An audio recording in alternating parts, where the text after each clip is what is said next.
teman-teman di kimia ya, meskipun ada dari jurusan lain di sini, itu bab ini itu sangat penting ya, ketika nanti kita bermain misalkan sebentar ini mana ya? Oke.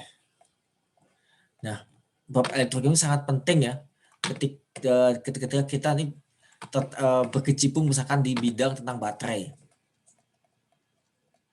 Ya. Nah, seingat saya yang bergabung situ jurusan teknik mesin ya. Jadi baik kimia maupun teknik mesin itu ada bisa berkecimpung di bidang ini. Kalau nggak salah dulu itu bukan di jurusan mesin itu kalau nggak salah Bu Silvi kalau nggak salah itu bermain di baterai. Kalau di kimia dulu Pak Haryo, tapi beliau sudah pindah ke Pertamina, atau di teknik kimia ada Pak Agung dan Pak Edu itu juga bermain di baterai. Ya, ini topik yang sangat hits saat ini dan Pertamina juga sedang mencoba meneliti untuk mengembangkan baterai buat Pertamina. Atau terkait dengan korosi. Ya. Ini juga topik yang tidak ada habisnya ya. Karena korosi termasuk salah satu musuh masalah besar dalam infrastruktur ya. Maka penelitian dan pengembangan terkait korosi, terkait bagaimana menghambat korosi, mengendalikan korosi sangat penting dan itu butuh pengetahuan elektrokimia. Atau nanti masuk ke topik tentang pengolahan logam terutama. Ya. Itu juga sangat berkaitan erat dengan pembahasan terkait elektrokimia. Dan masih banyak hal lagi, misalkan bahkan termasuk di topik di biochemistry, biokimia, ya, itu juga banyak terkait dengan elektrokimia terkait misalkan aktivitas dari sel dan seterusnya. Cuma yang kelihatan ya mungkin anak kita di Universitas Pertamina ya, dua topik ini itu akan kelihatan sangat erat dengan elektrokimia. Ya, di sini ya saya kan kebetulan saya departemen saya sedang S3 sekarang itu adalah jurusan teknik apa sih saya lupa, teknik material dan nanoteknologi, itu lebih ke arah teknik material. Maka anak-anak S1 tempat saya itu lebih banyak belajarnya nggak di kimia tapi di teknik material. Material juga S2 S3 banyak material. Nah, karena saya mendapatkan pemahaman elektrokimia saat di kimia ya, saat di KIDAS, di bab selanjutnya, maka ketika saat ini sedang ketemu tentang mata kuliah tentang korosi segala macam, itu jauh lebih mudah memahami ya dibandingkan mahasiswa lain yang background-nya tidak kimia atau tidak mendapatkan elektrokimia. Ya, seperti itu. Ya, jadi bab ini menurut saya secara pribadi itu akan sangat penting untuk memberikan pemahaman ya, terutama buat teman-teman yang nanti pengen tertarik lebih lanjut untuk mempelajari tentang baterai, tentang korosi dan topik terkait itu ya. Meskipun bab-bab lain juga mendukung, tapi bab elektrokimia yang terkait secara langsung. Oke. Nah, apa yang akan kita pelajari? Jadi pertama adalah kita tentang sel galvani ya, atau kemudian prediksi sel potensial, kemudian kespontanan, Pesak-Manes dan seterusnya. Kemudian elektrolisis dan terakhir adalah tentang stoichiometry elektrolisis. Ya, di antara ini mungkin yang udah pernah dibahas di SMA adalah nomor 1, 2, 3, mungkin 4, 6. 1, 2, 5, 6 ya. Jadi pemahaman di SMA akan sangat penting, tapi meskipun ada mungkin ada SMA-nya nggak dapat kimia ya, nanti harapan bisa mengikuti dari pembahasan di slide ya. Tapi memang butuh effort lebih. Nah, dan topik ini sebenarnya kalau saya ya di sini, meskipun saya ngambil mata kuliah S3, karena tadi saya katakan bahwa background di departemen saya bukan background bukan kimia, tapi lebih ke teknik material. Anak S3 itu juga yang karena background-nya bukan kimia, mereka juga baru banyak di pembahasan awal di mata kuliah yang saya ambil, yaitu tentang korosi. Itu mereka diajarin lagi tentang ini tuh apa, ini apa, ini apa, ini apa, dan ini. Itu ngabisin kalau nggak salah sekitar 4 kali pertemuan. Ya, padahal itu sudah level S3. Karena memang di background-nya bukan background kimia, background departemen saya. Oke. Nah, ini kalau secara topik ya, kita akan review sebentar tentang reaksi redox, kemudian tentang sel volta atau sel Galvani, kemudian kita bahas tentang sel potensial sel, kemudian kita bahas tentang potensial reduksi, delta G, delta persamaan dan seterusnya. Ini konsep sangat penting yang nggak ada di SMA setahu saya. Kemudian kita masuk baterai, aplikasi dari bab ini. Ya, kemudian kita masuk ke elektrolisis, elektrolisis, dan terakhir adalah terkait dengan aplikasi elektrolisis. Oke, sampai ada pertanyaan? Ini gambaran besar ya, helikopter view-nya dulu apa yang akan mau kita pelajari ya. Jadi ini akan memudahkan teman-teman untuk kalau saya misalnya kelewat di sini ya, berarti teman-teman tinggal nyari aja referensi terkait bab ini gitu, terkait subbab ini. Nah, oke. Apa itu elektrokimia ya, teman-teman?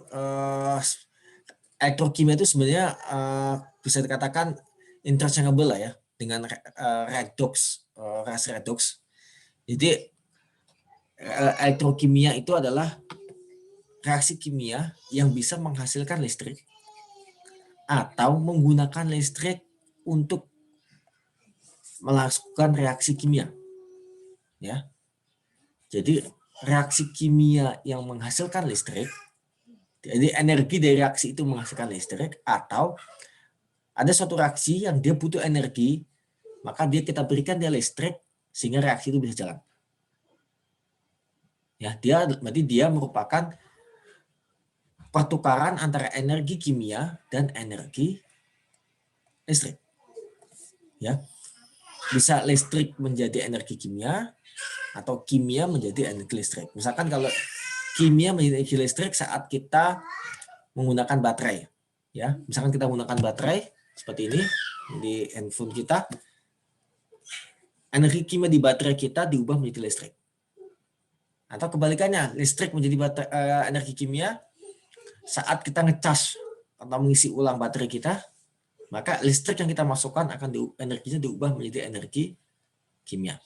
Itu adalah termasuk elektrokimia. Ya. Nah, karena dia melibatkan perubahan dari energi kimia ke listrik, sedangkan listrik itu, aliran listrik itu sebenarnya aliran elektron. Ya, aliran listrik itu sebenarnya aliran elektron. Meskipun kalau di fisika sebenarnya aliran muatan positif ya. Tapi yang lebih tepat adalah aliran listrik adalah aliran elektron. Maka dia reaksi ini harus melibatkan proses serah terima elektron. Nah, proses serah terima elektron itu kita kenal sebagai reaksi redox. Ya. Maka kita perlu mereview sebentar nanti terkait pemahaman kita terhadap reaksi redox. Ya. Oke. Kamu ada pertanyaan? Ya. Nah, kalau nggak ada, nah kita review sebentar terkait reaksi redox. Jadi reaksi redox itu terdiri atas dua ya, reduksi dan oksidasi. Oksidasi berarti elektron dikasih, dia memberikan elektron, kalau kita lihat memberikan elektron, sedangkan reduksi berarti dia menerima elektron. Ya, kalau ini berarti dia donor elektron. Nah, yang penting sini ya, kalau kita ingat definisi Lewis, definisi dari asam basa Lewis, asam Lewis itu adalah aseptor pasangan elektron dan basa Lewis adalah donor pasangan elektron. Nah, jangan sampai ketukar antara asam basa Lewis dengan reaksi redoks. Itu dua hal yang sama-sama ada proses elektron di sana, migrasi elektron, tapi itu adalah sesuatu yang berbeda 180 derajat. Kalau pada reaksi redoks, elektron itu dikasih A ngasih ke B. Ya, elektron misalkan. Sudah, elektron ini punyanya si B, tidak punyanya si A. Ya, tapi kalau di asam basa Lewis, kalau tidak ada asam ditambah basa, ya, elektron dikasih A ke B misalkan, kemudian ini aja B ke A ya, biar B itu basah ya, maka dia menjadi dipakai barang. Berarti elektronnya tidak pindah dari B. Si B punya, kayak anggap aja inilah gampangnya, si B punya lahan, punya lapak kosong, kemudian si A diizinkan si B untuk nyewa di situ. Ya, si A akhirnya tinggal di situ, tapi lapaknya masih punya si B. Nah, kalau di kasus reaksi redoks, kayak gini ya, si B itu ngasih ke A, sudah. Si B kehilangan elektron, si A menambah elektron. Jadi bedakan ya antara reaksi asam basa Lewis dengan reaksi redoks. Ya, kalau di reaksi sama-sama elektron terlibat, karena nggak ada reaksi kimia kalau elektron nggak terlibat. Ya, tapi kalau di reaksi asam basa Lewis, elektronnya itu yang punyanya si basa itu akan digunakan bersama. Berarti si basa tidak kekurangan, tidak kehilangan elektron. Tapi di kasus ini, si B ngasih ke A, udah dikasih ke A, selesai. Si B akan elektronnya berkurang, si A akan elektronnya bertambah. Oke, sampai saya dia masih bingung perbedaan antara reaksi asam basa Lewis dengan reaksi redoks. Oke, konsekuensinya kalau misalkan si basa ini ngasih elektron, ngasih ya, elektronnya berkurang, maka bilangan oksidasi dia akan naik. Si A menerima elektron, maka bilangan oksidasi dia akan turun. Nah, reaksi di mana dia ngasih elektron atau bilangan oksidasi naik, itu kita sebut sebagai reaksi oksidasi. Jadi dia ngasih elektron atau dia mengalami kenaikan bilangan oksidasi. Reaksi di mana dia menerima elektron, bilangan oksidasi si A ya, atau bilangan oksidasi turun, kita sebut sebagai reduksi. Oke, sampai ada pertanyaan? Nah, banyak contoh reaksi redoks dalam kehidupan sehari-hari ya. Misalkan ada reaksi pembakaran, fotosintesis, terus kemudian baterai, korosi, ya itu adalah contoh reaksi redoks ya. Penyepuhan, teman-teman ngecas HP itu reaksi redoks. Ya, itu contoh reaksi redoks. Di tubuh kita, proses kita menghasilkan energi, ya kita makan, terus kemudian kita menghasilkan energi, itu juga reaksi redoks. Oke. Nah, ada pertanyaan sampai sini? Kalau nggak ada pertanyaan, nah reaksi redoks tadi ada yang ngasih, ada yang nerima. Yang ngasih kita sebut sebagai oksidasi, yang menerima kita sebut sebagai reduksi. Ya, dan ini harus terjadi, harus ada dua-duanya. Nggak bisa ngasih saja, nggak ada yang nerima, atau yang menerima saja nggak ada yang ngasih. Berarti dia harus ada dua-duanya. Dan jumlah yang dikasih, elektron yang dikasih, itu harus sama dengan jumlah elektron yang diterima. Karena ini yang ngasih cuma 1 elektron, sedangkan ini butuh 2 elektron, maka butuh 2 Na. Ya. Sehingga dia menjadi 2 Na, Cl2 menghasilkan Na+ tambah Cl-. Ya. Jadi jumlah elektron yang dikasih harus sama dengan jumlah elektron yang diterima. Kalau nggak sama, kita harus startkan dulu reaksinya. Ya. Oke, ada pertanyaan sampai sini?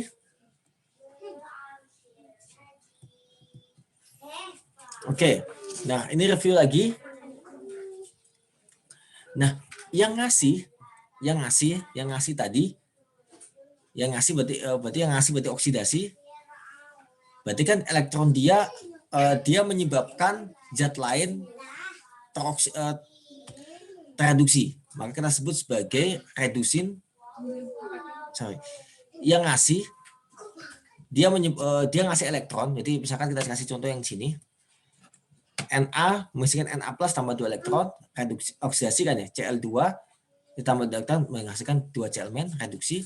Nah, Na ngasih elektron ke Cl ya. Akibatnya Cl2 mengalami reduksi. Sehingga Na kita sebut sebagai reducing agent. Jadi zat yang menyebabkan zat lain mengalami reduksi. Dia sendiri mengalami oksidasi. Ya. Nah, kemudian lawannya adalah agen pengoksidasi atau oksidator bahasa Indonesianya. Ya, oxidation agent, dia menyebabkan zat lain mengalami oksidasi.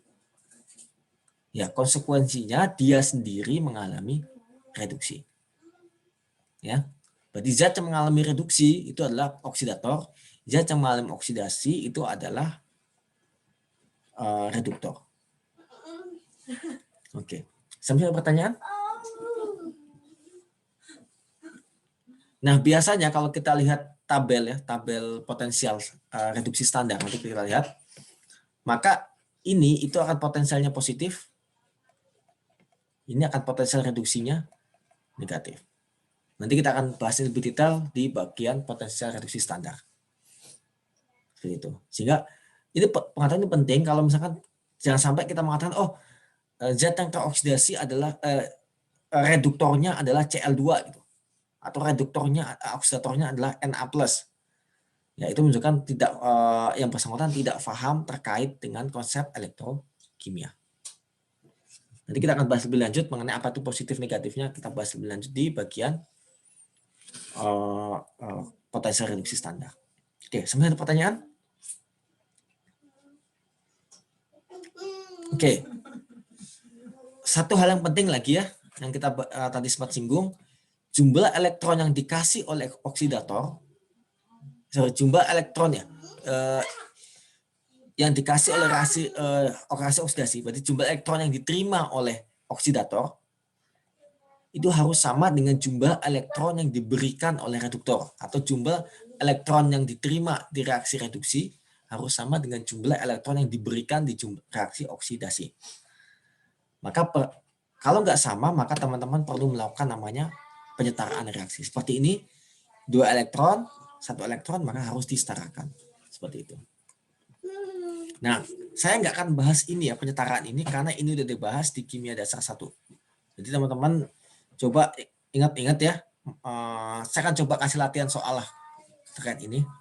Teman-teman dengan setarain supaya ada latihan lah. Ya, karena saya khawatir ini udah lupa gitu. Ya, seperti itu. Nah, oke. Ada pertanyaan terkait ini? Nah, kalau enggak kita masuk ke reaksi redoks yang spontan. Jadi kita udah bahas reaksi itu bisa spontan, bisa nggak spontan. Ya, kalau spontan berarti bisa jalan sendiri, ya. Dan reaksi spontan itu akan menghasilkan energi.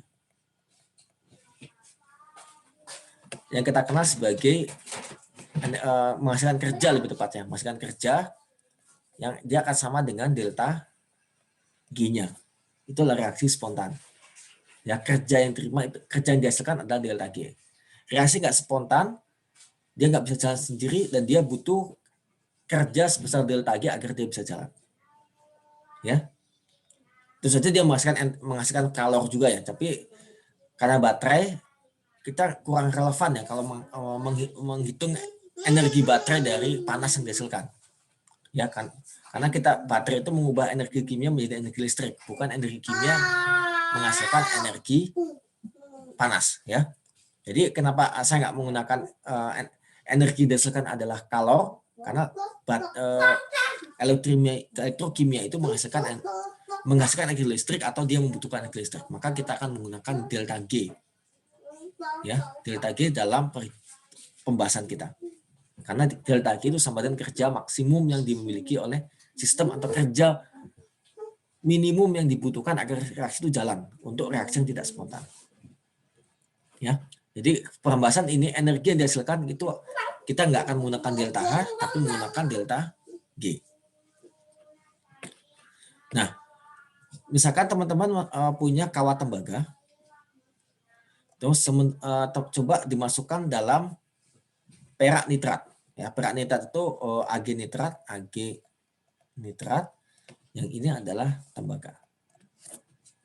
Ya, terus kemudian celupin ke dalam. Nah, setelah beberapa saat, maka perak ini larutannya itu akan berubah, awalnya perak dari bening menjadi warna biru. Warna biru itu adalah warna dari Cu2+. Ya, warna biru itu adalah warna dari Cu2+.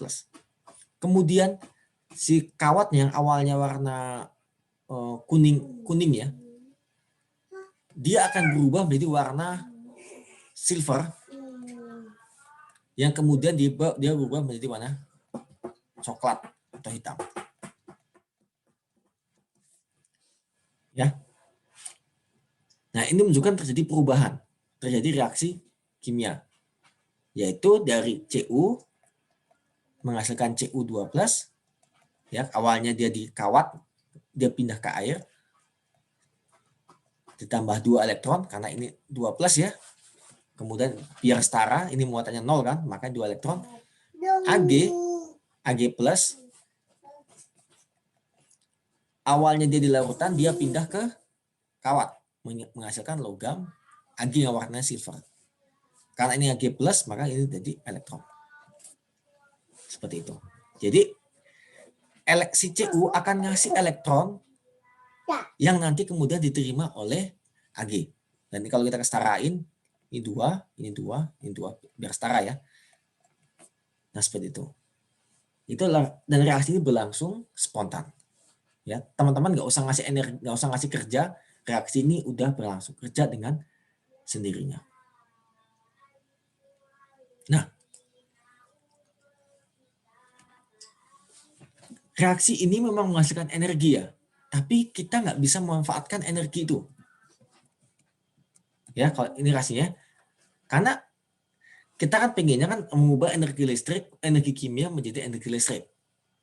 Ya, kita pengennya elektron itu kita bisa manfaatin. Tapi di kasus ini, elektron itu langsung pindah dari Cu di kawat, nyemplung ke larutan, ketemu Ag+. Jadi di kasus ini kita nggak bisa mengubah, kita nggak bisa memanfaatkan elektron yang dihasilkan. Ya, seperti itu. Nah, reaksi udah spontan jalan, tapi nggak bisa dimanfaatkan, nggak guna juga kan. Maka di sini kita perlu memisahkan agar elektron ini tidak langsung ketemu dengan Ag+. Karena kalau elektron langsung ketemu Ag+, reaksi akan jalan dan kita nggak bisa memanfaatkan elektron itu. Maka nanti kita pisahkan tempat terjadinya reaksi pertama, oksidasi ini, dengan tempat terjadinya reduksi, kita pisahkan. Ya, kita pisahkan sehingga elektronnya tidak langsung bercampur dari Cu menuju Ag+. Nah, itu yang kita kenal sebagai sel Galvani. Ya, kita pisahkan nih. Ag, ini Cu kita pisahkan dari si Ag+. Nah, elektron akan jalan dari Cu, karena elektron menuju si Ag+ kan, dia jalan dia akan melewati sirkuit yang kita inginkan. Ya, sirkuit yang kita inginkan, terus dia akan ketemu si Ag+, sehingga menghasilkan Ag. Ya. Sedangkan Cu-nya akan larut sebagai Cu2+. Itu tujuannya kenapa dipisahkan, ya. Sehingga elektron tidak langsung kontak ya. Elektron dari Cu tidak langsung kontak dengan Ag+ ya sebelum dia mencapai sirkuit. Kalau dia langsung kontak seperti kasus ini, energi listrik tidak bisa dimanfaatkan, tidak bisa kita manfaatkan karena ya elektronnya hanya beredar di larutan dan permukaan Cu. Kalau ini elektron akan beredar juga di dalam kabel. Oke, sampai pertanyaan? Itu penting, kenapa kita pisahkan. Ini model awal ya. Jadi jangan bayangin baterai itu ada 2 wadah kayak gini di kehidupan kita sekarang. Ini model awal. Tapi pengetahuan ini penting untuk mendesain baterai. Ya, ada banyak cara memisahkan tanpa harus membuat 2 chamber seperti ini yang pasti ribet lah kalau di zaman sekarang. Ya, tapi secara prinsip seperti ini. Ya. Oke, ada pertanyaan? Oke, sebagai contoh nanti waktu kita kan kesempatan bahas baterai lah, semoga nanti. Nah, misalkan di kasus yang lain, misalkan di kasus akumulator.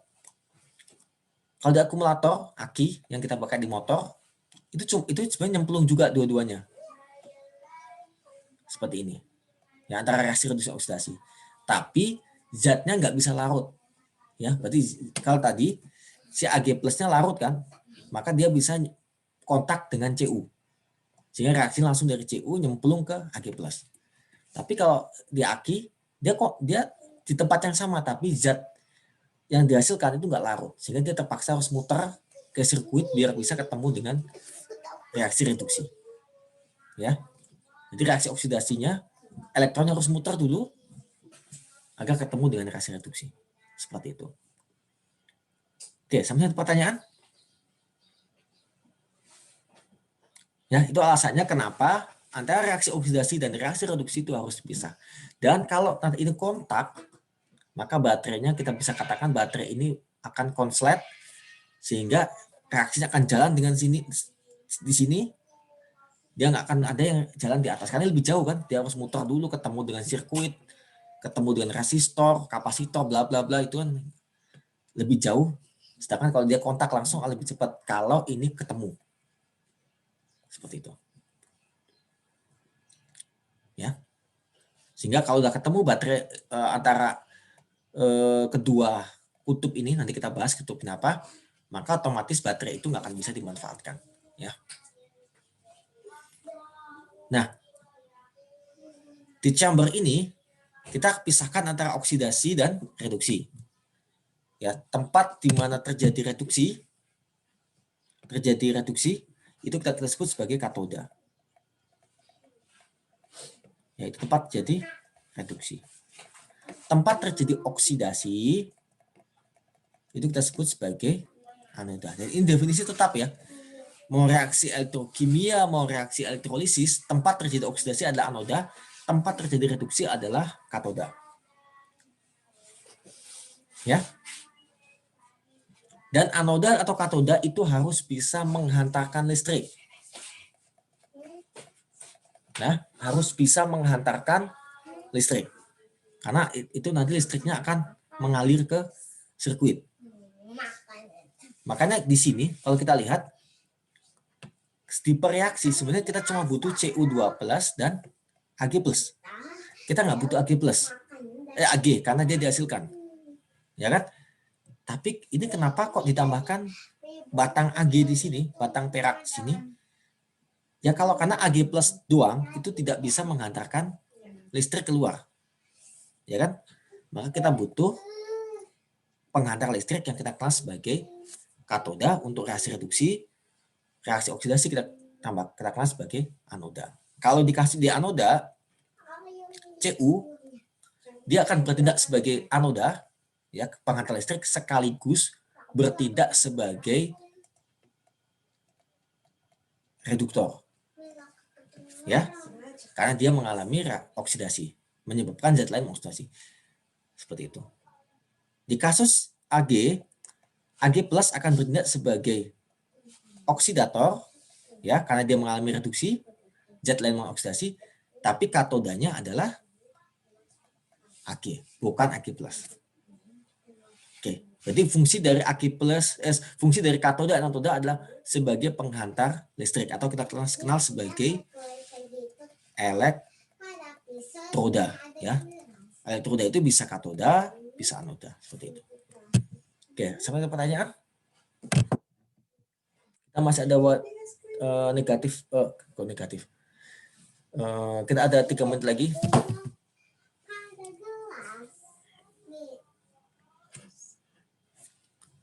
Oke. Nah, kita akan akhiri nanti sampai selesai pembahasan ini ya. Jadi sebelum supaya kita tuntas. Nah, bagaimana proses yang terjadi sebenarnya? Nah, ini adalah di katoda. Katoda tadi reaksinya adalah Ag+ ditambah elektron menghasilkan Ag.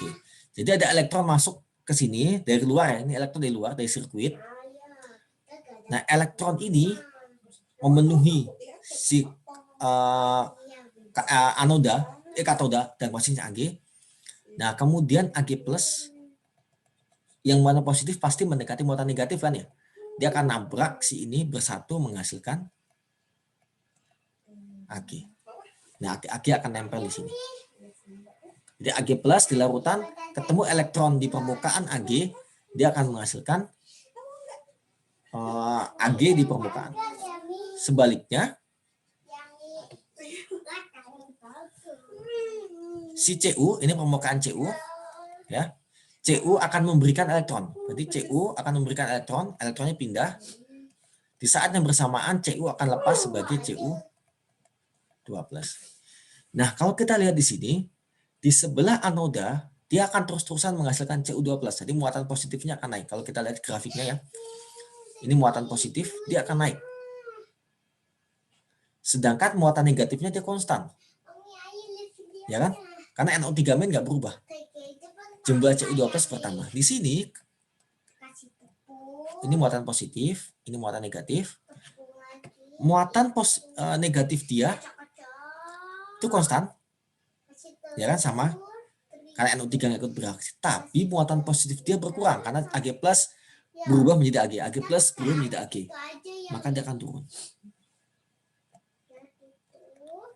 Nah, perbedaan ini bisa karena ini jadi bagian ini itu akan menjadi over positif. Bagian ini akan menjadi over negatif. Anoda seharusnya ngasih elektron. Tapi karena dia udah menjadi over positif, maka reaksi ini berhenti. Karena dia udah terlalu positif untuk memberikan elektron. Sebaliknya di sini dia seharusnya menerima elektron, tapi karena dia over negatif, dia akan berhenti. Ya. Nah, bagaimana caranya agar ketidaksetimbangan ini bisa tetap dipertahankan gitu. Dia nggak over negatif, dia nggak over positif. Nah, di situ karena dia negatif, karena dia over negatif, kita harus mensuplai muatan positif. Ya kan? Dari luar. Karena dia positif, kita harus mensuplai muatan negatif dari luar. Nah, disinilah peran penting dari bagian yang disebut sebagai jembatan garam atau salt bridge. Ya, misalkan kita punya Na, NO3, Na+ dan si Na+ akan masuk ke sini, NO3- akan masuk ke anoda. Sehingga NO3- akan menambah muatan negatifnya sehingga dia mengikuti ini.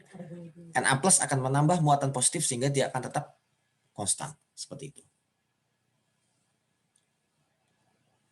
Sehingga dia masih cukup positif, tidak terlalu positif untuk ngasih elektron, dia tidak terlalu negatif untuk menerima elektron dan reaksi redox masih bisa berjalan. Itulah fungsi dari jembatan garam. Ya. Oke, sampai pertanyaan? Jadi kalau kita ringkas ya perjalanan elektron ya, si Cu akan ngasih elektron ke sini dan dia sendiri melepas sebagai Cu2+. Elektron jalan ke sini. Nah, elektron ini akan bertemu dengan Ag+, ya. Dan dia akan mengendap sebagai Ag. Ya, ini batang Ag, ini batang Cu. Nah, karena ini muatan positifnya berkurang, maka dia disuplai muatan positif, misalkan dari Na, dari jembatan garam. Karena muatan positifnya bertambah, dia disuplai muatan negatif agar dia konstan. Nah, 3 min, sehingga dia tetap netral, ini juga tetap netral. Ya, oke. Paling saya hentikan kelas sampai bab ini ya. Nanti kita hari Kamis kita review dan kita lanjutkan. Sampai ada pertanyaan?